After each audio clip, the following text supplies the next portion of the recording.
historically, every industry at all times is interested in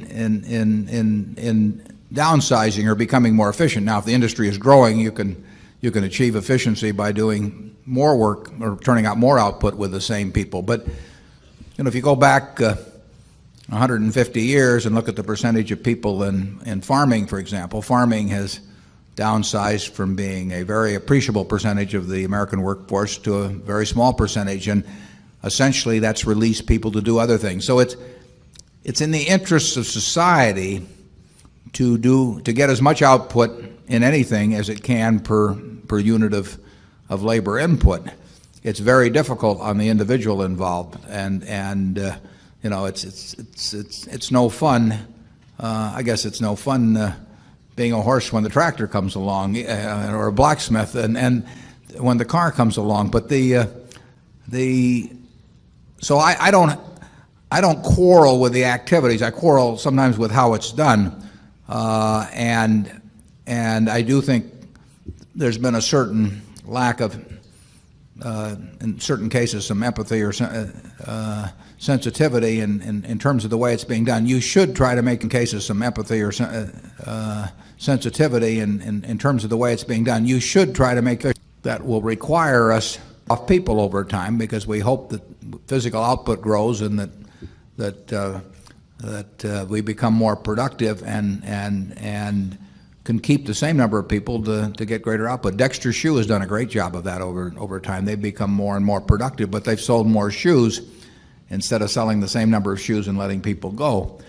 But sometimes industry trends, at World Book we have fewer people than we had a year or two ago, and we don't have any answer to that. Over time we got out of the textile business. I wish we didn't have to, but we did not know how to run a textile company in New England and compete effectively. Like I say, I love avoiding those businesses, and to the extent we can, we will. Geico is going to add people over time, and I think Berkshire Hathaway is going to add people over time. But it is in the interests of society to do jobs more effectively. It's also in the interest of society, it seems to me, to take care in some way of the people that are affected by that activity. And either in some cases it may be retraining, but in other cases, it doesn't work so well. If you're 55 years old and you've been working in a textile mill all your life, and all of a sudden the guy that runs the place can't make any money out of selling your output. That's not the fellow's fault that's been working in the textile mill for 30 years.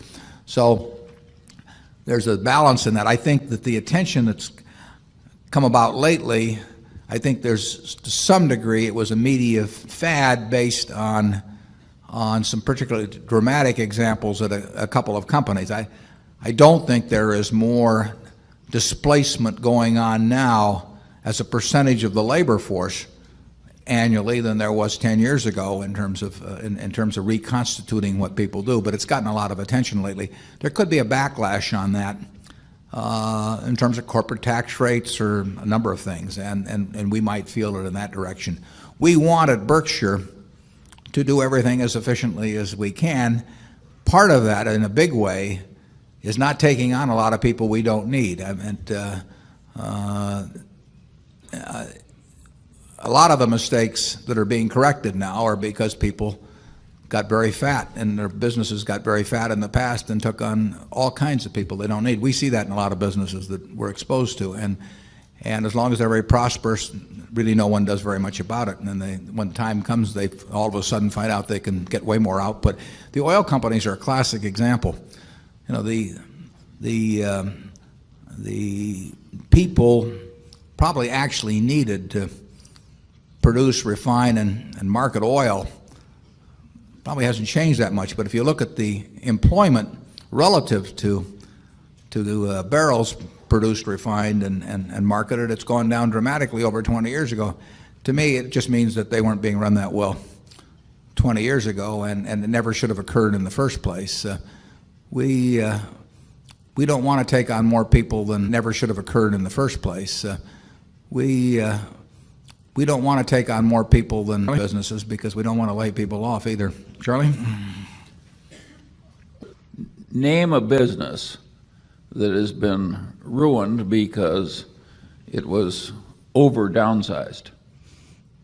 I cannot think of a single one, but if you asked me to name businesses that were half ruined or ruined by bloat, I mean, I could just rattle off name after name after name. It's gotten fashionable to assume that downsizing is wrong. Well, it may have been wrong to let the business get so fat that it eventually had to downsize. But if you've got way more people than are needed in the business, I see no social benefit in having people sit around half employed or unemployed.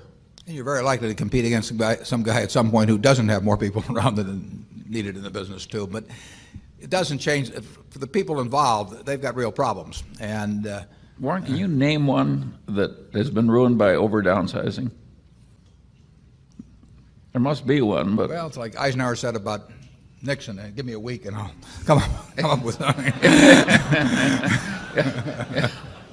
yeah. How about Zone 6?